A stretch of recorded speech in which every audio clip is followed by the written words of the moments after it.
Hello વિદ્યાર્થી મિત્રો, કેમ છો? Everybody fine? Okay, everybody fine. તો આપણે આગળ વાત કરીએ. કાલે સરસ મજાના પરમાણુય ત્રિજ્યાની વાત કરી છે. હવે આપણે સરસ મજાની જોઈ છે આયનીય ત્રિજ્યા. બરોબર છે? આયનીય ત્રિજ્યાની શું આખી ગોઠવણી હોય છે, કઈ રીતે હોય છે, એના વિશે બહુ ઇન્ટરેસ્ટિંગ વાતો કરી દઈએ. વેલ, તો સરસ મજાની આયનીય ત્રિજ્યાની મસ્ત મજાની વાતો કરું છું. તો આવે છે આયનીય ત્રિજ્યા. બહુ ઇન્ટરેસ્ટિંગ વાત હોય છે. બરાબર? એક જરાક પરમાણુ ત્રિજ્યાને રિલેટેડ એક ક્વેશ્ચન યાદ આવ્યો છે. પહેલા તો એ તમને કરાવી દઉં. બરાબર છે? એનટીએના જે પેપર આવે છે એ એનટીએના પેપરની અંદર એક ક્વેશ્ચન હતો કે ભાઈ તમારું ફ્લોરિન છે, ફ્લોરિન અને નિયોનની ત્રિજ્યા નીચેનામાંથી કઈ છે? ફ્લોરિન અને નિયોનની ત્રિજ્યા નીચેનામાંથી કઈ છે? તો તમને એ આપેલો હતો 1.67, 1.67, 2 ની 1.67, 1.67 છે. બી 0.72, 0.72 અથવા 76 જે હોય તે. બરાબર છે? સી 0.72, 1.67 અને ડી એક પણ નહીં. હવે તમે તો કાલે કીધું છે કે ભાઈ આપણે ત્રિજ્યાઓ યાદ રાખવાની કઈ જરૂર નથી. હા છે, કઈ જરૂર નથી. તો આમાં મને કેમ ખબર પડે કે કોની ત્રિજ્યા કેટલી છે તે? તો જો સિમ્પલ વાત છે બેટા. ફ્લોરિન કેવું છે? તો કે જોવા જશો એટલે ફ્લોરિન તમારું છે અધાતુ છે. તો એની અંદર કઈ ત્રિજ્યા હોય? ત્રિજ્યા આપણે ટોટલ 3 પ્રકારની ભણ્યા: સહસંયોજક ત્રિજ્યા, ધાત્વીય ત્રિજ્યા અને વાન ડેર વાલ્સ ત્રિજ્યા.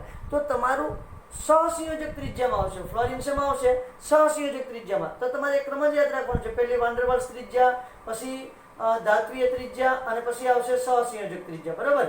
હવે જો નિયોન છે નિષ્ક્રિય છે. તો કાલે એક સેન્ટેન્સ મેં તમને કીધું હતું, નિયોન છે એ નિષ્ક્રિય છે. Helium, neon, argon, krypton, xenon, radon, oganesson આ બધા નિષ્ક્રિય તત્વો છે.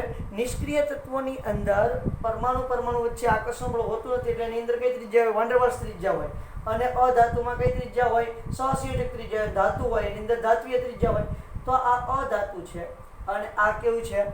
તો કે નિષ્ક્રિય વાયુ છે. તો કઈ ત્રિજ્યા સૌથી ઓછી હોય? સહસંયોજક ત્રિજ્યા ઓછી હોય અને વાન ડેર વાલ્સ ત્રિજ્યા વધારે હોય. તો બે સમાન હોય ક્યારે? એટલે આ ઓપ્શન નહીં આવે. બે ક્યારેય સમાન હોય? આ ઓપ્શન પણ નહીં આવે. તો જો ફ્લોરિનની 0.72 અને નિયોનની 1.67 પોસિબલ છે? તો કે અહીંયા લખી નાખો 0.72 લખી નાખો અને અહીંયા 1.67 લખી નાખો. પોસિબલ છે? હા છે. એટલે આપણો ઓપ્શન કયો સાચો પડે? સી. એક પણ નહીં. તો વાત જ નથી આવતી. ક્લિયર છે? વેલ, ત્યાંથી હવે આગળ વધીએ. આયનીય ત્રિજ્યાની વાત કરું છું. બે પ્રકારની આયનીય ત્રિજ્યા હોય. કેટલા પ્રકારની આયનીય ત્રિજ્યા હોય? બે પ્રકારની. પહેલી ત્રિજ્યા કઈ હોય? તો કે ધન આયનની ત્રિજ્યા અને બીજી ઋણ આયનની ત્રિજ્યા. પહેલી ધન આયનની ત્રિજ્યા અને બીજું ઋણ આયનની ત્રિજ્યા.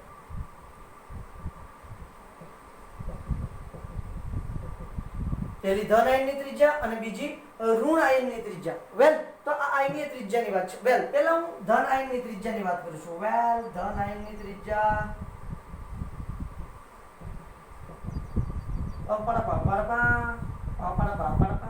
ધન આયનની ત્રિજ્યા. તો ધન આયનની ત્રિજ્યામાં શું હોય? તો પહેલી વાત જો, જનક પરમાણુ. એક શબ્દ સમજવાનો છે, જનક પરમાણુ અને તેનો આયન. હવે જો આ છે તમારું સોડિયમ, એમાંથી આપણે બનાવીએ Na+. તો આ થયો તમારો ધન આયન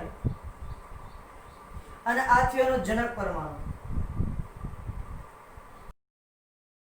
મતલબ કે આને જન્મ આપનાર. આને કોણે જન્મ આપ્યો છે? સોડિયમ. એટલે એનો શું થઈ ગયો? જનક પરમાણુ.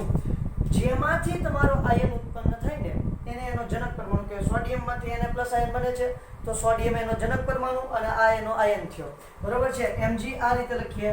Mg માંથી Mg+2 બનાવું છું તો આ આયન થાય અને આ જનક પરમાણુ થાય. ક્લિયર છે? ફ્લોરિન માંથી F- બનાવું, ઋણ આયન બનાવ્યું, કોઈ વાંધો નહીં. તો આ જનક પરમાણુ થાય અને આ શું બનશે? આયન બનશે. આ વાત સમજણમાં આવે છે? વેલ, તો ધન આયનમાં કેવું થાય? ધ્યાન આપજો બેટા. સોડિયમનું જે એક્ઝામ્પલ લઈએ જે આપણી માટે સરળ અને સહેલું છે. હવે સોડિયમ લઉં છું તો સોડિયમમાં શું થશે? તો કે ભાઈ અહીંયા એનું કેન્દ્ર છે, 11 પ્રોટોન હશે. કેટલા પ્રોટોન હશે બેટા? 11 પ્રોટોન હશે. અહીંયા 2 ઇલેક્ટ્રોન, અહીંયા 8 ઇલેક્ટ્રોન અને અહીંયા 1 ઇલેક્ટ્રોન. Total 11 electron, 11 proton. હવે હું આ કોની વાત છે? એને સોડિયમની વાત છે. હવે હું સોડિયમ પ્લસ લઉં. Na પ્લસનો મતલબ શું થાય? એની અંદરથી એક ઇલેક્ટ્રોન દૂર કરી દીધો છે. એક ઇલેક્ટ્રોન દૂર કરી દઉં છું તો શું ઘટના બને છે? ધ્યાન આપજો. એટલે આની અંદર એક ઇલેક્ટ્રોન ઓછો લેવાનો છે તો 11 પ્રોટોન થશે કેન્દ્રમાં. અહીંયા 2 ઇલેક્ટ્રોન, અહીંયા 8 ઇલેક્ટ્રોન. That's all. પ્રોટોન તો કેટલા છે? 11 જ છે. હવે તમે સિમ્પલી વિચારો સાહેબ કે એક બાજુ 11 હોય જણા અને બીજી બાજુ 11 જણા હોય, બરાબર? સરખે હાઈટ હોય, સરખી બોડી હોય અને સરખી તાકાતવાળા હોય, તો બે બાજુથી ખેંચાખેંચ થતી હોય. લાઈક કે અહીંયા 11 પ્રોટોન ખેંચે છે અને અહીંયા 11 ઇલેક્ટ્રોન, બે વચ્ચે બળ લાગે છે. ક્લિયર છે? ઓકે. અને આ કન્ડિશનમાં જો અહીંયા 11 પ્રોટોન ખેંચે છે અને 10 જ ઇલેક્ટ્રોન ખેંચે છે, તો સ્વાભાવિક છે કોણ ખેંચાશે? ઇલેક્ટ્રોન ખેંચાશે. તો થશે શું? તો કે આની જે ત્રિજ્યા હશે જનક પરમાણુ કરતા ધન આયનની ત્રિજ્યા નાની હોય, કારણ કે 11 પ્રોટોન વડે 10 ઇલેક્ટ્રોન ઉપર બળ લાગે છે અને 11 પ્રોટોન વડે 11 ઇલેક્ટ્રોન પર બળ લાગે છે. તો 11 પ્રોટોન વડે 11 ઇલેક્ટ્રોન પર લાગતા બળ કરતા 11 પ્રોટોન વડે 10 ઇલેક્ટ્રોન પર લાગતું બળ કેવું હોય? વધારે હોય છે. એને કારણે આ ઇલેક્ટ્રોન ખેંચાય અને કેન્દ્ર તરફ જાય છે, જેથી કરીને ત્રિજ્યા ઘટે છે. એટલે ધન આયનની ત્રિજ્યામાં શું થશે? ધન આયનની ત્રિજ્યા બધું નથી લખતો બેટા, ખાલી ઇમ્પોર્ટન્ટ સેન્ટેન્સ છે એટલે હું બાકીનું સમજાવી દીધું, તમે પુસ્તકમાંથી વાંચી પણ શકો છો. ધન આયનની ત્રિજ્યા જનક પરમાણુ કરતા નાની હોય છે. ધન આયનની ત્રિજ્યા જનક પરમાણુ કરતા નાની જોવા મળે છે. That's all. બરાબર છે? કેમ નાની હોય છે? તો કે 11 પ્રોટોનનું 11 ઇલેક્ટ્રોન પર બળ લાગે, 11 પ્રોટોનનું 10 ઇલેક્ટ્રોન પર બળ લાગે છે. તો અહીંયા 11 પ્રોટોન 10 ઇલેક્ટ્રોન ઉપર જે બળ લગાડતા હશે એ કેવું છે? ખૂબ વધારે છે, જેથી ત્રિજ્યા ઘટી જશે. જ્યારે અહીંયા ત્રિજ્યા ઘટશે કે પણ કે બધી નહીં ઘટે, કે બહુ ફરક નહીં પડશે. બરાબર? તો આને કારણે તમારા જનક પરમાણુ કરતા એના આયનની ત્રિજ્યા શું થઈ જાય? તો કે નાની થઈ જાય. હવે સાહેબ કેટલો ફરક પડે? તમે જોવો ને તમને ખ્યાલ આવશે કે જનક પરમાણુની ત્રિજ્યા જે છે, તો જુઓ આ સમજો કે સોડિયમ જ છે. સોડિયમનું ઉદાહરણ લઈ લે. 11 પ્રોટોન 11 ઇલેક્ટ્રોન, તો એની ત્રિજ્યા 186 પિકામીટર હશે. એટલી ત્રિજ્યા છે 186 પિકામીટર હશે. હવે અહીંયા તમે જોવો છો 16 એટલે Na પ્લસ 11 પ્રોટોન 10 ઇલેક્ટ્રોન, હે ને? શું બનશે? 11 પ્રોટોન 10 ઇલેક્ટ્રોન 95 પિકામીટર, એટલે લગભગ અડધા જેવી ત્રિજ્યા થઈ જાય. તમે જુઓ ખાલી. તો જનક પરમાણુ કરતા આયનની ત્રિજ્યા કેવી છે? નાની તમને જોવા મળે છે. આ કોની વાત થઈ છે? ધન આયનની વાત થઈ છે. સાહેબ ઋણ આયનમાં પણ ઘટના તો આવી જ કંઈક બને છે. તો હવે તમે અહીંયા જોવા જશો ને તો જુઓ કે ઋણ આયનમાં શું બને છે. એની પછી હું તમને થોડાક સૂત્ર જે છે એ સરસ મજાના સૂત્ર સમજાવું. એ સૂત્ર ઉપરથી તમને ખ્યાલ આવશે ખરેખર આપણે શું કરવાનું છે તે. બરોબર છે?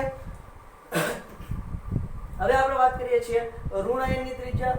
મુદ્દો બીજો ઉઠાવીએ છીએ, ઋણ આયનની ત્રિજ્યા. ચાલો, ઋણ આયનની ત્રિજ્યામાં શું થાય? તો આપણે આમાં પણ એક એક્ઝામ્પલ લઈ લે. સમજો કે હું ફ્લોરિનનું એક્ઝામ્પલ લઉં છું બેટા. ફ્લોરિન છે. ફ્લોરિનનો પરમાણુ ક્રમાંક કેટલો છે? 9. એની અંદર 9 પ્રોટોન અને 9 ઇલેક્ટ્રોન હોય. ક્લિયર છે? એટલે સુધી વાત સમજાય પડે છે કે બધાને? ઓકે. હવે જો એની આપણે વાત કરીએ તો અહીંયા 9 પ્રોટોન છે. બરોબર છે? અહીંયા 2 ઇલેક્ટ્રોન, અહીંયા કેટલા ઇલેક્ટ્રોન આવશે?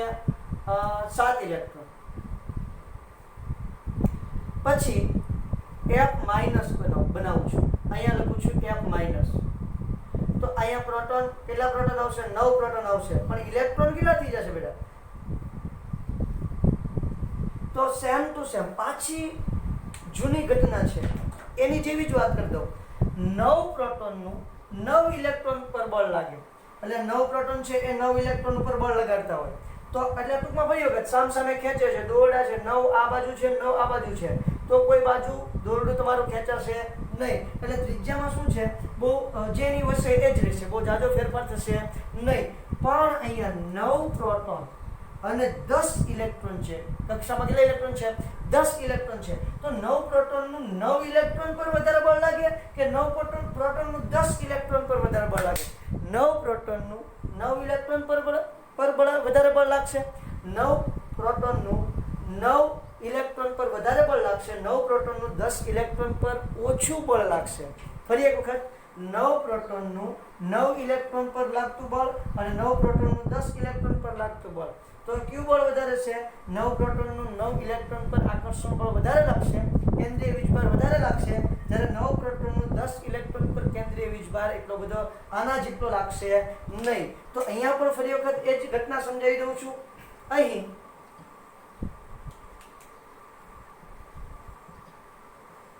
જનક પરમાણુ કરતા તેના ઋણ આયનનું કદ મોટું હોય છે. જનક પરમાણુ કરતા ઋણ આયનનું કદ મોટું હોય છે. કેમ? કેમ કે ભાઈ તમારું સમજો કે અહીંયા ફ્લોરિનની વાત કરી દઈએ. ફ્લોરિન છે અને ફ્લોરિન માઇનસ આયન છે. એક છે તમારું પ્યોર ફ્લોરિન અને એક છે F માઇનસ આયન. તો હવે જો અહીંયા શું થશે? ફ્લોરિનની અંદર 9 પ્રોટોન 9 ઇલેક્ટ્રોન દેખાય છે, 9 પ્રોટોન છે અને 9 ઇલેક્ટ્રોન છે. હવે એની તમે ત્રિજ્યા જોવા જશો, 9 પ્રોટોન અને 9 ઇલેક્ટ્રોનની તમે ત્રિજ્યા જોવા જશો એટલે 64 પિકામીટર થશે. બરોબર છે? કારણ કે આકર્ષણ બળ કેવું લાગે છે? વધારે. હવે અહીંયા જુઓ 9 પ્રોટોન તો છે જ, પણ અહીંયા ઇલેક્ટ્રોન કેટલા થઈ ગયા? 10 ઇલેક્ટ્રોન. એટલે આકર્ષણ બળ કેવું લાગશે? પ્રોટોનનું ઇલેક્ટ્રોન પર આકર્ષણ બળ ઓછું લાગશે. ઓછું લાગશે એટલે એની ત્રિજ્યા કેટલી થઈ જશે? 136 પિકામીટર. આ પણ લગભગ કેવી છે? બમણા જેવી થઈ જાય. જુઓ, જનક પરમાણુ કરતા ઋણ આયનની ત્રિજ્યા વધારે અને જનક પરમાણુ કરતા ધન આયનની ત્રિજ્યા કેવી થાય? ઓછી તમને જોવા મળશે. ક્લિયર થાય છે આખી વાત બેટા? બહુ ઇન્ટરેસ્ટિંગ વાત છે અને છેક સુધી આપણે યાદ રાખવાની છે. 12મું પૂરું થાય ત્યાં સુધી આ વાતને આપણે ભૂલવાની નથી, કારણ કે આ વાત આપણી માટે ખૂબ જ ઉપયોગી છે. ક્લિયર થાય છે? ઓકે, તો હું એમ કહી દઉં છું, ધ્યાન આપજો કે ધન આયનની જે ત્રિજ્યા છે શું છે? તો કે અહીંયા જે તમારી ધન આયનની ત્રિજ્યા છે એ એના ધન વીજભારના કેવા પ્રમાણમાં છે? ધન આયનની ત્રિજ્યા ધન વીજભારના કેવા પ્રમાણમાં છે? તો તમે જોવા જશો તો તમને ખબર પડશે કે ધન વીજભારના કેવા પ્રમાણમાં છે? વ્યસ્ત પ્રમાણમાં છે. એટલે અહીંયા ઓળખીને કે ધન આયનની ત્રિજ્યા આ સૂત્ર તમારે યાદ રાખવાનું છે.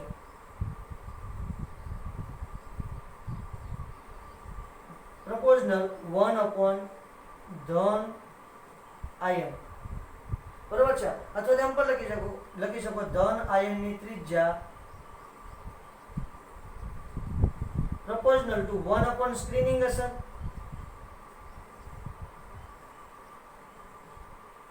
બરોબર છે? ધન આયનની ત્રિજ્યા 1 સ્ક્રીનિંગ અસરકારક કેન્દ્રીય વીજભાર લખું. સ્ક્રીનિંગ અસર કરતા અસરકારક કેન્દ્રીય વીજભાર વધારે સારું પડશે, કારણ કે છે ને સ્ક્રીનિંગ અસર તો તકલીફમાં મૂકી દેશે. એ થોડીક સમજણ બાદની વાત થઈ જાય. બરોબર છે? અસરકારક કેન્દ્રીય વીજભાર લખું છું એટલે સારું પડશે. અસરકારક કેન્દ્રીય વીજભાર છે, યાદ રાખજો. કારણ શું છે? તો જુઓ, અહીંયા ઇલેક્ટ્રોન ઘટી જાય બેટા.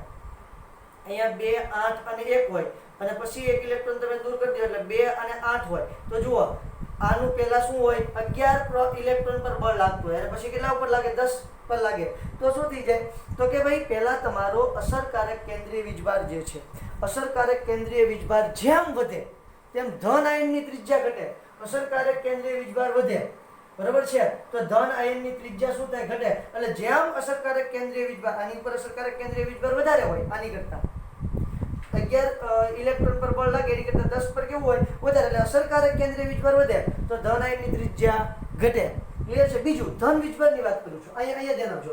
ધન વીજભારની વાત શું કરું છું? સમજો કે ભાઈ સોડિયમ પ્લસ છે. પહેલા તો સોડિયમ જ છે. સોડિયમ કરતા સોડિયમ પ્લસની ત્રિજ્યા કેવી હોય? નાની હોય.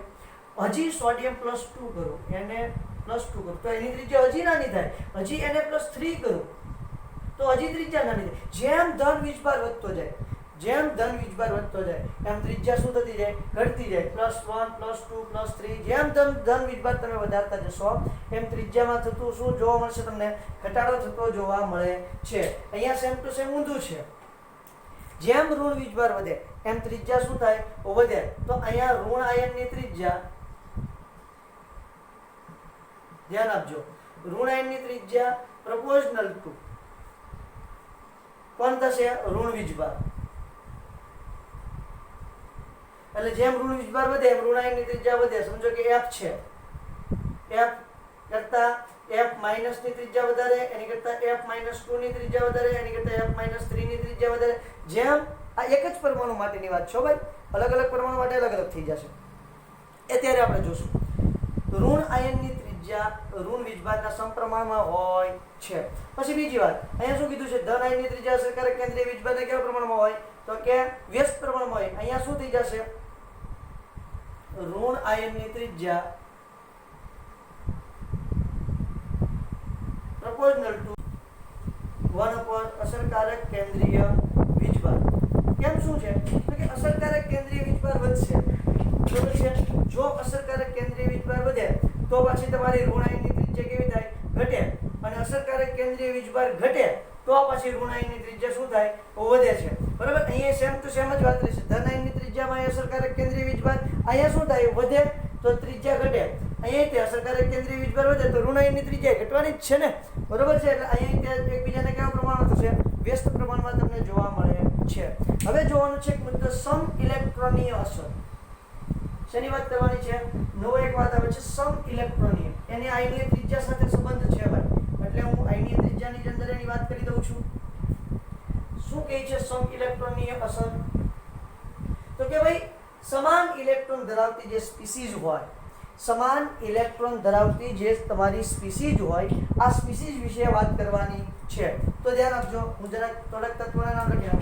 એક લખું છું Mg+2. બરોબર છે? પછી બીજું લખું છું Na+, પછી લખું છું Ne, પછી લખું છું F-, પછી લખું છું O2-, O-2. તો આ બધા જ તત્વોને તમે ધ્યાનથી જોશો ને એટલે તમને જોવા મળશે કે બધાની અંદર પ્રોટોનની સંખ્યા અલગ અલગ છે. બેટા બધામાં પ્રોટોનની સંખ્યા કેવી છે? જુદી જુદી છે. પણ બધામાં ઇલેક્ટ્રોનની સંખ્યા સમાન છે. સમ ઇલેક્ટ્રોનીય. જો કે આની વાત આપણે ઓલરેડી ચેપ્ટર નંબર 2 ની અંદર કરી દીધી છે. બરાબર છે? જ્યારે આપણે કોની વાત કરતા હતા? તો કે સમઘટકોની વાત કરતા હતા. આઇસોબાર, આઇસોટોન, આઇસોમર આની જ્યારે વાત કરતા હતા ત્યારે આપણે આઇસો ઇલેક્ટ્રોનીયની વાત કરીને આઇસો ઇલેક્ટ્રોનિકની વાત કરી હતી. બરાબર છે? તો આ સમ ઇલેક્ટ્રોનીય છે. તો આ સમ ઇલેક્ટ્રોનીય હોય એની અંદર ઇલેક્ટ્રોનની સંખ્યા કેવી હોય? સમાન હોય. સમ ઇલેક્ટ્રોનીયની અંદર ઇલેક્ટ્રોનની સંખ્યા કેવી હોય? સમાન હોય. તો ઇલેક્ટ્રોનની સંખ્યા સમાન હોય તો શું છે? તો ત્રિજ્યામાં શું ફેરફાર થાય ને એ જોઈએ છે. આ બધાની અંદર તમે જોવા જશો ને એટલે 10 ઇલેક્ટ્રોન છે. કેટલા છે? 10 ઇલેક્ટ્રોન. પણ જુઓ Mg ની અંદર 10 ઇલેક્ટ્રોન 12 પ્રોટોન. બરોબર છે? સોડિયમ ની અંદર 10 ઇલેક્ટ્રોન અને કેટલા પ્રોટોન છે ભાઈ? 11 પ્રોટોન. અહીંયા તો નિયોન ની અંદર 10 ઇલેક્ટ્રોન અને 10 પ્રોટોન. અહીંયા ફ્લોરિન ની અંદર F- છે. તો F અહીંયા Mg+2 કરી નાખું ભાઈ, અહીંયા +1 કરી નાખું છું. બરાબર? F- ની અંદર શું થશે? 10 ઇલેક્ટ્રોન અને 9 પ્રોટોન. અને O-2 ની અંદર 10 ઇલેક્ટ્રોન 8 પ્રોટોન. હવે તમે જ વિચારી લો સાહેબ કે આ જો બધામાં ઇલેક્ટ્રોનની સંખ્યા સમાન છે તો આપણે એને શું કહીશું? સમ ઇલેક્ટ્રોનીય. ઇલેક્ટ્રોનની સંખ્યા સમાન એટલે શું કહેવાય? સમ ઇલેક્ટ્રોનીય. સમ ઇલેક્ટ્રોનીય. ઓકે. હવે આપણે આને એની જે ત્રિજ્યા હોય છે, એનું કદ હોય છે, કદના પ્રમાણે ગોઠવવા છે. આ બધા જ તત્વોને મારે કઈ રીતે ગોઠવવા છે? એના કદના પ્રમાણમાં ગોઠવવા છે. તો એક વસ્તુ વિચારતા જઈએ. 8 પ્રોટોનનું 10 ઇલેક્ટ્રોન પર બળ અને 12 પ્રોટોનનું 10 ઇલેક્ટ્રોન પર બળ કયું વધારે હોય? તો 12 ઇલેક્ટ્રોનનું બધેમાં ઇલેક્ટ્રોન તો સમાન છે, પ્રોટોનની સંખ્યા જોવાની છે. તો 12 ઇલેક્ટ્રોન 10 પર, 12 પ્રોટોન 10 ઇલેક્ટ્રોન પર, 11 પ્રોટોન 10 ઇલેક્ટ્રોન પર, 10 પ્રોટોન 10 ઇલેક્ટ્રોન પર, 9 પ્રોટોન 10 ઇલેક્ટ્રોન પર અને 8 પ્રોટોન 10 ઇલેક્ટ્રોન પર બળ લગાડશે. તો સૌથી વધારે બળ કયું છે? તો કે 12 પ્રોટોન 10 ઇલેક્ટ્રોન પર બળ લગાડશે. એ બળ સૌથી વધારે છે. સૌથી વધારે છે એટલે ત્રિજ્યા કેવી છે? સૌથી નાની હશે. એટલે Mg+2 ની ત્રિજ્યા સૌથી નાની, પછી Na+ ની ત્રિજ્યા, પછી નિયોનની ત્રિજ્યા, પછી તમારે છે કે M- ની ત્રિજ્યા, પછી O-2 ની ત્રિજ્યા. કેમ? કારણ કે 8 પ્રોટોન 10 ઇલેક્ટ્રોન પર બળ લગાડે છે. એટલે શું થશે? તો કે 8 પ્રોટોન 10 ઇલેક્ટ્રોન પર બળ લગાડશે. અસરકારક કેન્દ્રીય વીજભાર શું થઈ જશે ભાઈ? ઘટશે. અસરકારક કેન્દ્રીય વીજભાર ઘટશે તો ત્રિજ્યા શું થશે? વધશે. ક્લિયર થાય છે કે વાત? કારણ કે 8 પ્રોટોન 10 ઇલેક્ટ્રોન પર એટલું બધું બળ નહીં લગાડી શકે, જ્યારે 12 પ્રોટોન છે એ 10 ઇલેક્ટ્રોન પર ખૂબ જ બળ લગાડશે. એટલા માટે શું થશે તો કે ભાઈ તમારે ત્રિજ્યામાં ઘટાડો થશે. એટલે આપણે જ્યારે સમસ્થાનિકોની વાત કરી હતી, બરાબર છે, આઇસોમર આઇસોટોપ એની વાત કરી હતી, ત્યારે સમ ઇલેક્ટ્રોનની એની વાત કરી હતી, પણ અહીંયા આજે આપણે એને ત્રિજ્યાને અનુલક્ષીને જોવાની છે. એટલે જેમ પ્રોટોનની સંખ્યા વધારે, ઇલેક્ટ્રોનની સંખ્યા ઓછી, એમ ત્રિજ્યા કેવી થતી જાય? નાની થતી તમને જોવા મળે છે. આ તમારી મેટરને ખાસ ધ્યાને લેવાની છે બેટા, અને ખાસ જોવાની પણ છે. આમાં કમ્પ્લીટ તમને ખબર હોવી જોઈએ કે હવે આપણે શું કરવાનું છે તે.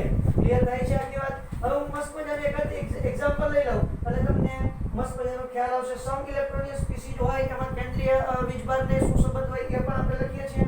અને બીજી મસ્ત મજાની તમને એક એક્ઝામ્પલ આવું આપી દઉં છું, બરાબર? અહીંયા લખીને કે સમ ઇલેક્ટ્રોનિક સ્પીસીઝ